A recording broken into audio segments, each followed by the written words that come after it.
So today I'm going to be talking about the pandemic, about how it's affecting us and the environment, and what's going to happen when all of it's over.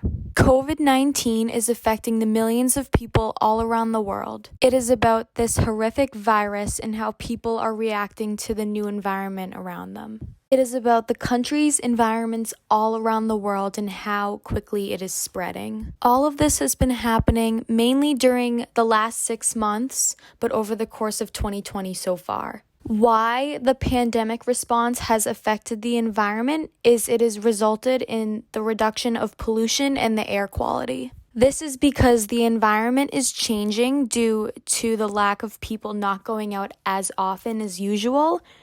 And this has to do with people leaving their houses and using transportation such as driving cars and traveling on planes. The significance of COVID-19 is affecting millions of people around the world. So many have died from this horrific virus, and doctors and scientists are doing everything they can to try to find a vaccine to prevent this from spreading any longer. It has been over 6 months now of dealing with COVID, and people are tired of living an unusual life.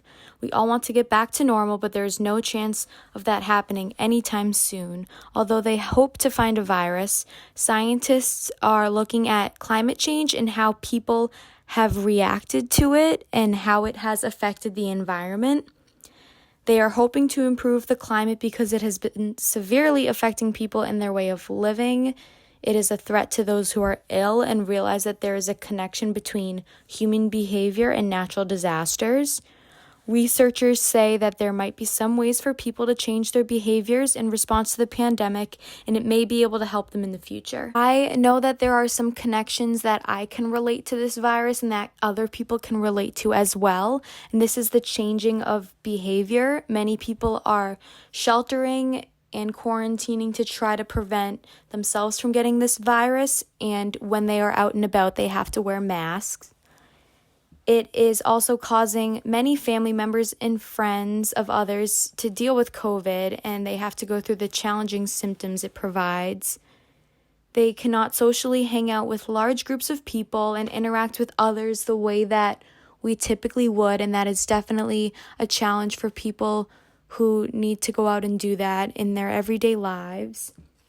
And they are experiencing many different emotions that children and adults should not have to deal with as often as they currently are. Some people are also getting used to the change in environment because people are not going out as often, so they need to get used to what life is like right now and what they can do to work through it. Some of the questions we may have is how might RMHS be able to make changes for people to adapt to the new environment around us, and what are the ways that we can help make this a positive experience for everyone. If you would like to research further and know more about this current event, you can go to the link that is provided and research more about it yourself.